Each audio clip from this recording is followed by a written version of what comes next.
TNPSC எக்ஸாம்ல இந்த question ப்ரீவியஸா கேட்டிருக்காங்க. ஒரு புக் இருக்கு. அந்த புக்ல மொத்தமா 366 பக்கம் இருக்கு.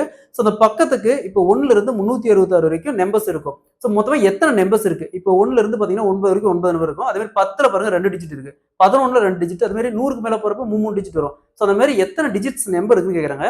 ஸோ இந்த மாடல் சம் கேட்டாங்களா எப்படி குயிக்கா சால்வ் பண்ணலாம் போகலாம். அதற்கு முன்னாடி நம்முடைய அகாடமியில 2026ஆம் ஆண்டு வரக்கூடிய டிஎன்பிஎஸ்சி குரூப் 4, குரூப் 2, குரூப் 1 அதே மாதிரி டிஎன்பிஎஸ்சி நடக்கக்கூடிய டிபார்ட்மெண்ட் எக்ஸாமுக்கான எஸ்பெஷலி மேக்ஸ் அண்ட் ரீசனிங்கு தனியாக online live classes test base start ஆயிருக்கு.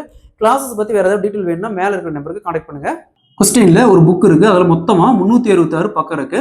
ஸோ அந்த 366 பக்கத்துலயும் மொத்தமாக எத்தனை டிஜிட்ஸ் நம்பர் இருக்குன்னு கேட்குறாங்க. ஸோ இந்த மாடல் சம் கேட்டாங்களா ஃபர்ஸ்ட் இப்போ பாருங்க 1ல இருந்து 9 வரைக்கும் மொத்தமாக எத்தனை பக்கம் இருக்கும்? 9 பக்கம் இருக்குது. அதில் எத்தனை நம்பர்ஸ் இருக்குது? 9 நம்பர்ஸ் இருக்கு.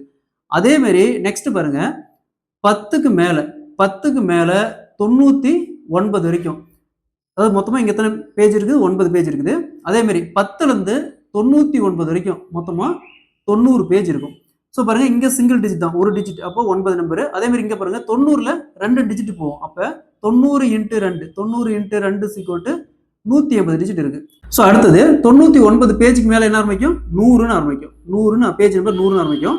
ஸோ 100ல இருந்து இங்க பாருங்க இங்க டோட்டல் பேஜ் எத்தனை? 366. ஸோ இது வரைக்கும் 3 டிஜிட் தான். அப்போ 366.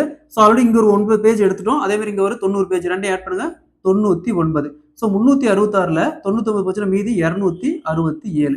ஸோ 100ல இருந்து பாத்தீங்கன்னா அப் டு 366 வரைக்கும் எத்தனை பேஜ் இருக்குது? 267 பேஜ் இருக்குது. 267 பக்கம் இருக்கு. ஸோ பாருங்க ஒவ்வொரு பக்கமும் 3 டிஜிட். அப்ப 267 × 3 = 801. ஸோ பாருங்க இங்க மொத்தமா 801 நம்பர்ஸ் இருக்குது. 801. இங்க ஒரு பாருங்க 180, இங்க ஒரு 180, இங்க ஒரு 9 நம்பர்ஸ் ஷேர் பண்ணா 099. ஸோ மொத்தமா 1ல இருந்து 366 வரைக்கும் பக்கத்துல இருக்கிற அந்த நம்பர்ஸ் மட்டும் கவுண்ட் பண்ணோமா 990 நம்பர்ஸ் வரும். இதே மாதிரி இந்த சம் பாருங்க. So option D is the correct answer. இதே மாதிரி இந்த சம் பாருங்க 245 பக்கம் உள்ள ஒரு புக்ல எத்தனை நம்பர்ஸ் இருக்குன்னு கேட்கறாங்க. டோட்டலா எத்தனை நம்பர்ஸ் இருக்கு கேட்கறாங்க. இதே மாதிரி தான் இந்த சம் சால்வ் பண்ணிக்கிற ஆன்சரை கமெண்ட்ல போடுங்க.